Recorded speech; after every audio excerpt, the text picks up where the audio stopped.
RPSC बंद करो, भजन लाल सरकार होश में आओ, होश में आके काम करो, नौजवानों को न्याय दो, जय जवान, जय किसान। सबसे पहले तो मैं आपको धन्यवाद दूंगा। इस तपती धूप के अंदर कब मई का महीना निकल गया, कब अप्रैल निकल गया और जून की शुरुआत हो गई, और मुझे लग रहा है कि इस बार आप गर्मी को भी थका दोगे। ये राजस्थान के जवानों ने तय कर लिया। मैं समस्त एसआई भर्ती अभ्यर्थी, आरएएस और दूसरी परीक्षा को अभ्यर्थी जिनको बार बार पेपर लीक की वजह से संघर्ष करना पड़ रहा है, वो मेहनती नौजवान, मेहनती किसान के बेटे जो अपने हक की लड़ाई लड़ने के लिए शहीद स्मारक पर बैठे हुए हैं। आपने जो आक्रोश रैली के अंदर अपना प्रदर्शन किया, उससे देश की सियासत के अंदर भूचाल आ गया। कांग्रेस का दिमाग ठीक हो गया, भारतीय जनता पार्टी को तमाम नेताओं का दिमाग ठीक हो गया, जो कह रहे थे कि भजन लाल जी ठीक चल रहे हैं, बीजेपी की सरकार ठीक चल रही है। भाइयों, थोड़ी हिम्मत आपको रखनी होगी। और लंबा, मैं भी नहीं चाहता कि आंदोलन लंबा चले और आपको इस तरह रोज बैठना पड़े। आप डेली यहाँ आते हो, समय नहीं मिल पा रहा, बातचीत नहीं हो पा रही है, तो कल इस संबंध में हम बातचीत कर लेंगे फाइनल। उसके बाद अपने धरने का रूप क्या होगा, अगला आंदोलन क्या होगा, किस तरीके का होगा। आवश्यकता पर तो प्रधानमंत्री आवास को घेरेंगे, गृह मंत्री के आवास को घेरेंगे, दिल्ली कूद करेंगे, जंतर मंत्र पे भी चालू करेंगे, ट्रैक पे भी जा सकते हैं, हाईवे पे जा सकते हैं। इस राजस्थान की निकम्मा नकारा सरकार को झुकाएंगे और राजस्थान के जवानों की जीत पाएंगे। इतना ही मैं आपको आश्वस्त करता हूँ। उस दिन जिस तरह आपने धैर्य के साथ प्रदेश के कोने कोने से, रेतीले धोरों से लेकर चंबल के बीच, हर जिले का नौजवान, किसान का बेटा, हर जाति के नौजवानों ने यहाँ आके ताकत दी और आपने अपना आक्रोश व्यक्त किया कि नौजवानों के अंदर भारी आक्रोश है, इस व्यवस्था को बदलना चाहते हैं। कि भ्रष्टाचार की भेंट जिस तरह राजस्थान चढ़ गया, अपराधियों की ऐशगाह बन गया, जिस तरह गुंडे मवाली आए दिन घटनाएं करें, महिला उत्पीड़न में 1 नंबर आ गया राजस्थान का, तो राजस्थान के माथे में जिस तरह पेपर लीक का कलंक लगा और नकल वाला राज्य बोलने लगे, राजस्थान कौन सा जहाँ नकल होती है या पेपर आउट होते हैं। तो भाइयों, इसके माथे का कलंक मिटाने का अगर काम किया तो राजस्थान के किसान के बेटों ने किया। मैं आपको धन्यवाद देता हूँ। लड़ाई लंबी हो सकती है लेकिन जीत आपकी निश्चित है, इसमें कोई दो राय नहीं। भर्ती विरोध होगी, 18-21 की जो कॉपी उसको भी हम लाएंगे बाहर। आरपीएससी की नई संरचना यूपीएससी की तर्ज पे करे और नौजवानों के जितने भी पद खाली है वो कैलेंडर जारी करे सरकार, और 4 लाख खाली पद भरे। सरकार कहती बजट के अंदर हम इतने रोजगार देंगे, और नरेगा का रोजगार भी गिन लेते हैं। नरेगा की हमने रोजगार दिया, परमानेंट कितनी नौकरी लगा, संविदा कर्मियों के जितने भी मामले, दूसरी हमारी पीटीआई भर्ती से लेकर जीती भी भर्तियां थी, जिन में गबन हुआ, घोटाले हुए, जो कटघरे के अंदर हुई भर्तियां, दूसरे जो नेता बड़े मगरमच्छ के रूप में आ रहे हैं और सरकार करेगी बड़े मगरमच्छों को पकड़ेंगे। एक आध मामले की सीबीआई जांच भी करनी चाहिए। आप रीट लेवल फर्स्ट उसकी जांच सीबीआई से करानी चाहिए, ताकि कांग्रेस के वो नेता जो बड़े बड़े भाषण दे रहे खड़े होके उन तक, उनके गिरबान तक हाथ पहुंचे, कानून का पंजा वहां तक जाए। ये कब जाएगा? जब सीबीआई जांच होगी। एसओजी ये जांच नहीं कर सकती। आपके रोज आप देख रहे हो किस किस तरीके से गड़े मुर्दे उखाड़ रहे हैं, लेकिन जो काम करना है वो सरकारें नहीं करी। दोनों पार्टियां मिली हुई राजस्थान के अंदर ये कतई नहीं चाहती कि नया दल राजस्थान के अंदर सर्वाइव करे, नया दल आगे बढ़े, ये नई पार्टियों को कुचलने का काम करे। भाइयों, आपको हिम्मत रखनी होगी, और आपकी हिम्मत तो मैं तो मान चुका कि 25 को जो आक्रोश आपने व्यक्त किया अपने अपने साधनों से, मेरे 15 साल के अंदर पहली रैली थी जिसमें मेरे बिना जाए आपने कहा कि अरमान जी आप अकेले नहीं लड़ रहे हो, राजस्थान के किसान के बेटे आपके साथ हैं, सर्व समाज आपके साथ है, आप चिंता नहीं करें, आप आह्वान करें, हम जयपुर की सड़कों को जाम कर देंगे। वो तो अच्छा रहा कि भजन लाल के घर की तरफ कुछ नहीं किया, तो भजन लाल दिल्ली चले गए थे पहले ही, उस दिन मंत्री भी नहीं थे यहाँ पे, एक भी मंत्री नहीं मिला, लॉ एंड ऑर्डर नहीं बिगड़ा। आपने मेरा कहना माना। कोशिश में सरकार से ये डिमांड कर रहा हूँ, सरकार के अंदर बैठे मंत्रियों से जो एसआई भर्ती निरस्त करने, आरपीएससी पुनर्गठन, तमाम मुद्दों को लेकर कांग्रेस को हरा के भाजपा सत्ता के अंदर आई। नौजवानों ने आरपी से ज्यादा भरोसा भाजपा का किया, लेकिन अब ठगा महसूस कर रहा राजस्थान का। लोकसभा के अंदर भी चाहे रीट का मामला हो, पेपर लीक के मामले हो, चाहे एसआई भर्ती का मामला हो, शासन चुनाव कराने का मामला, हमेशा मैंने आपकी हर आवाज को दिल्ली पार्लियामेंट के अंदर उठाया, हर जाति की आवाज को, जहां भी जिसके साथ अन्याय हुआ लोकसभा के अंदर उठाया। राजस्थान को विशेष राज्य का दर्जा देने की बात करी, खेत खेत सिंचाई का पानी मिले, रोजगार मिले राजस्थान के अंदर, हमारा राजस्थान कैसे आगे बढ़े और राजस्थान का सम्मान कैसे हो। आपका भाई आपके लिए हमेशा लड़ता है। वो लोकसभा के अंदर एक एक 2-2 मिनट मांगते हुए दिखता है आपके लिए, 1 मिनट और दो, 2 मिनट और दो, क्योंकि समय बहुत कम मिलता है। ये तो मेरी अलग पार्टी है, जो टाइम मिल जाता है, तो कांग्रेस बीजेपी के अंदर बैठे लोग तो टाइम ही नहीं निकाल पाते।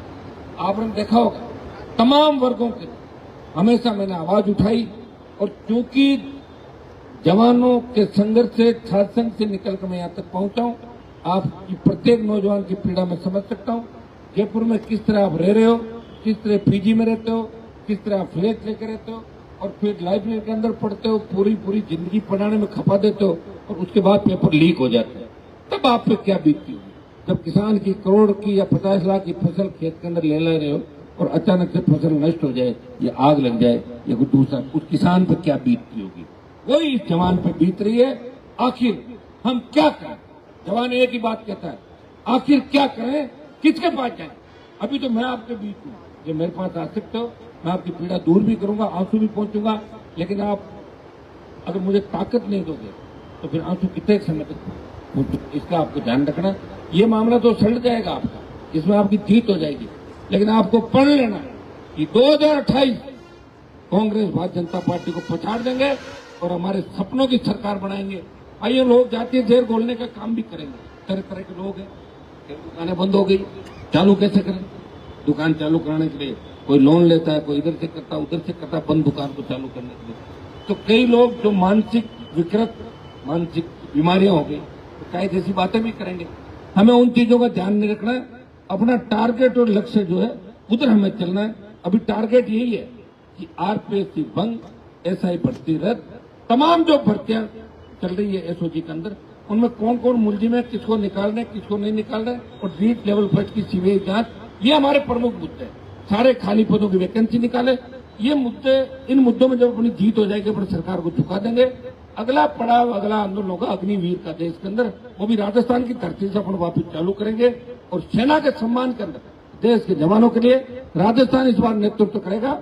जिस तरह किसान आंदोलन का नेतृत्व पंजाब के किसानों ने किया, बाद में हरियाणा, पंजाब का भाई हरियाणा आया, यूपी, दिल्ली, फिर राजस्थान। इस बार आंदोलन की शुरुआत अग्निवीर के खिलाफ राजस्थान से हुई, आपके भाई ने शुरुआत की। आगे से हमारा आंदोलन चलेगा और दिल्ली तक जाएगा। आवश्यकता पर तो प्रधानमंत्री आवास को घेरेंगे, जहां तक हम कर सकते हैं दिल्ली के अंदर ताकत दिखाएंगे देश के नौजवान मिलके, और राजस्थान की सत्ता पे कब्जा करेंगे। रोने से कोई राज नहीं देगा, राज्य के लिए संघर्ष लड़ना पड़ता है। इतिहास उठा के देखो, उन लोगों को याद करो। आप इंकलाब जिंदाबाद करते हो, भगत सिंह जी के नारे लगाते हो, उनको पढ़ो उन लोगों को कि किस तरह उन्होंने बलिदान दिया हम सब के, कि हमारे भाई कम से कम गुलामी की बेड़ियों से मुक्त हो। ये हमें इस चीज को याद रखना है।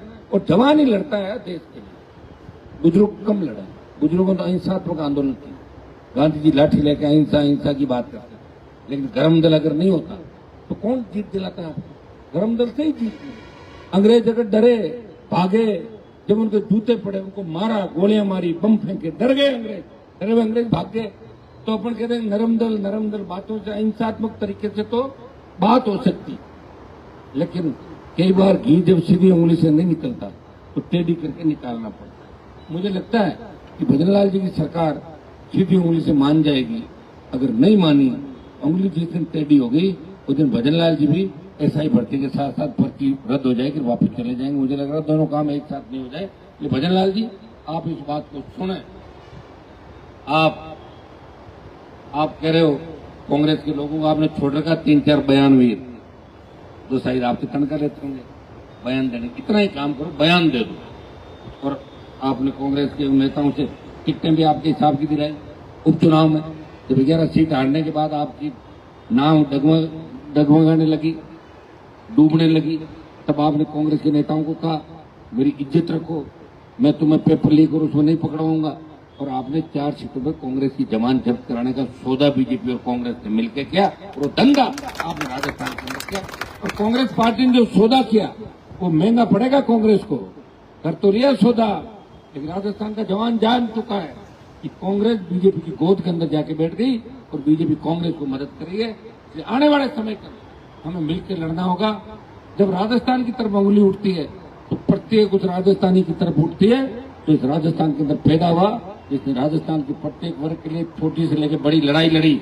भाइयों, आपका भाई राजस्थान से आता है, जब राजस्थान की तरफ कोई उंगली करता है तो मुझे लगता है ये मेरी तरफ कर रहा है। जब किसान की तरफ करता है मुझे लगता है ये उंगली मेरी तरफ है।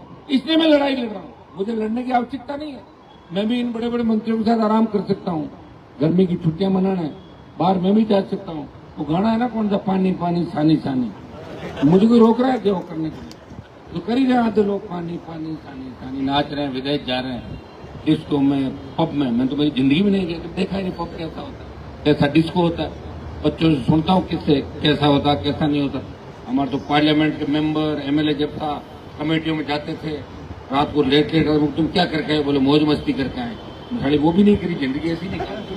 तो कम से कम 7 हो जाओ मेरे, और 28 में अपना भविष्य तय कर लो। मेरा तो बन गया भविष्य, 6 बार जीत गया, 7 बार हो जाएगा, 8 बार हो जाएगा, नाम हो गया। राजस्थान का नाम ही होता और क्या होता।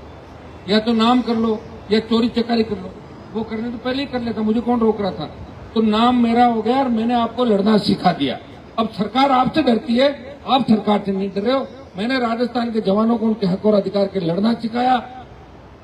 डीजी से लेके कमिश्नर से लेके तमाम वो बड़े अधिकारी जब चाहे सड़क पे आपके बीच आए और बात आपके सामने रखे। एक जमाना था जब हेड कांस्टेबल ज्ञापन लेने आता था, क्या होना आता था, हेड कांस्टेबल 4 दिन ज्ञापन देते। अब जमाना सरकार आ रही, आ जाओ। तो उस दिन अपने मंत्रियों को नहीं बुलाए, 5-6 मंत्री एक साथ आ जाते वहां मानसरोवर तक। मैंने कहा हमारे तो ये सरकार तक बात पहुंच जाए। भजन लाल जी हर 15-15 मिनट परेशान हो रहे, जिस काम के लिए गए दिल्ली वो काम भूल गए, रैली की याद करना। अरे बताओ रैली में कितनी भीड़ हुई, कुछ तो नहीं कर रहे। तो जब आपको इतना डर लग रहा है भजन लाल जी, तो वेट किस बात का कर रहे? हमें क्रेडिट देना नहीं चाहते तो कल से आप अपने एक मंत्रियों के विधायकों की एक कमेटी बनाओ, वापस मीटिंग बुलाओ और उनसे अलग सुनवाई करा लो ऑब्जेक्ट और उसके बाद घोषणा कर दो। बीजेपी को क्रेडिट दे दो, हमें क्या करना? बच्चों को क्यों तकलीफ दे रहे हो? क्यों राजस्थान का भविष्य बर्बाद कर रहे हो और क्यों बद्दुआएं ले रहे हो? अगर एक बार इनकी बद्दुआ लग गई तो पहले जो काम करते थे वहीं वापस चले जाओगे। इस बात का आपको ध्यान रखना। भजनलाल जी, मेरी चुनौती है आपको। जिस तरह जोगाराम पटेल जो न्याय मंत्री है, जिसकी पोती नकल करती हुई पकड़ी जाती है और आपकी सरकार के बयान नहीं आता, इससे बड़ा कोई दुर्भाग्य नहीं। जिंदा मक्खी निकल रहे और कांग्रेस में जिंदा मक्खी निकल रही है। एक भी कांग्रेसी का बयान नहीं आया। इसका आप देख सकते हो कि कांग्रेस और बीजेपी किस तरह मिले हुए, दूसरे दल किस तरह सरेंडर हो गए बीजेपी के सामने और कांग्रेस के सामने। एकमात्र राष्ट्रीय लोकतांत्रिक पार्टी इस राजस्थान के जवान, किसान और सम्मान की लड़ाई लड़ रही है और आखिरी दम तक लड़ाई लड़ेगी। हम जो आंदोलन का अगला स्वरूप तय करेंगे उसके बाद आपको मजा भी आने लग जाएगा धीरे धीरे। जब ठीक है, अभी आप सोच रहे होंगे 1 महीना जून में बैठा रहना पड़ेगा, यही सोच रहे हो ना? अभी तो यही सोच रहे हो, करना ही है खाली।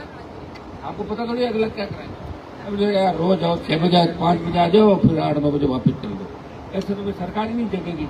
तो सरकार को जगाने के लिए दूसरे अपने पास 50 रास्ते हैं, उन रास्तों की बात हम करके और इस आंदोलन को नया स्वरूप देंगे। आपको बहुत बहुत धन्यवाद। इसी तरह आप संघर्ष करते रहे। इतिहास तो आपने बना दिया 37 बार। वैसे आंदोलन ये चला होगा, लंबा आंदोलन चल गए, 2-5 लोग बैठे रहेंगे लंबे समय तक। लेकिन इतना बड़ा आंदोलन जिसमें आपका भाई एक सांसद लगातार बैठा है, हर दिन, एक भी दिन मिस नहीं किया जिसने। पहला आंदोलन आपका हो गया एसआई भर्ती और आरपीएस के पुनर्गठन। ये आपको बधाई। फिर सब मिलकर लड़ेंगे। बहुत बहुत आपको धन्यवाद। जय हिंद।